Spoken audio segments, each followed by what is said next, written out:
This is Kathy Biehl of EmpowermentUnlimited.net with Astro-Insight for the week of December 19th, 2022. We're in the thick of the holidays now, and as the calendar hurdles us toward a couple of big celebrations, you may find that you face choices about how you're spending your time, who you're spending time with, and what you allow yourself to think and talk about. The emphasis continues to grow this week on what is happening down here on the earth and where you are going, on long-term plans, on durability, on substance and value. Venus and Mercury are already in the sign of Capricorn.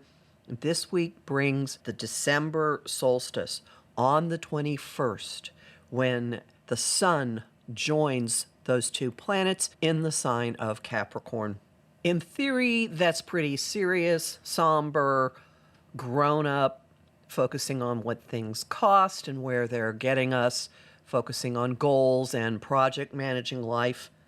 And yet, there is a decided fieriness and enthusiasm firing all week, because Jupiter, the most expansive and beneficent influence in the sky, you can think of him as Santa Claus if you want, moves back into Aries on the 20th, igniting a go-get-'em spunk in all of us, a desire to take chances, to be bold, to just do things without thinking them through and making Excel spreadsheets. We got a taste of this when he was in Aries from May 10th till the end of October. You might find some feistiness coming back online that you experienced in the middle of May, and he stays in Aries until the middle of May in 2023. He kickstarts the Capricorn season by squaring the sun and adding a noticeable oomph to all of the projects and goals and step-by-step approaches to living that we're moving into here. And he also injects a tremendous amount of energy and enthusiasm and let's just get things in motion to the seriousness of all that Capricorn, keeping the holiday season lively and not having us all turn into work-oriented party poopers. This high-energy, self-starting vibe permeates the entire season since it's in place at the solstice, and it definitely defines the Capricorn new moon, which happens on the 23rd.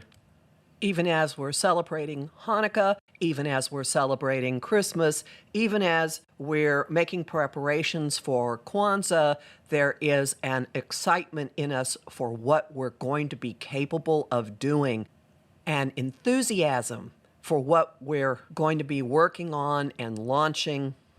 All of the Capricorn energy in the sky will likely keep us from just running off and starting stuff very, very quickly and ignoring everything else that we have going, i.e. celebrations, dealing with people in our lives, having a good time for a little bit. But the flip side of this is the Capricorn energy will likely keep all of the go-get-'em, gumption, daring, brazenness of Jupiter moving into Aries going throughout not just the next moon cycle, but the whole season. Look at it as a gift from the skies, inviting you to dream outlandishly big and take risks and chances that you probably wouldn't have before. Why not?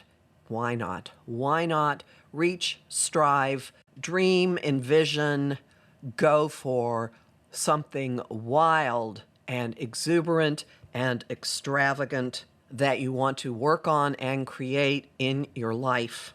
And know that all the Capricorn energies in the sky will keep you grounded and focused on step by step by step what is manageable, what is doable, what's your goal, what has long-term value for you.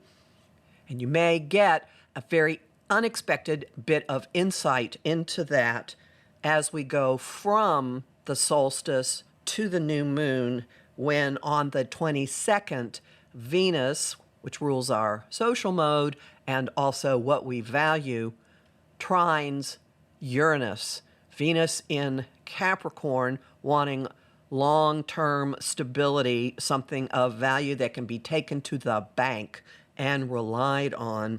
This is what I always call Santa baby mode, in an easy collaboration with awakening, liberating, quick change artist Uranus. You might get a sudden inspiration, a sudden epiphany. I think epiphanies by their nature are sudden.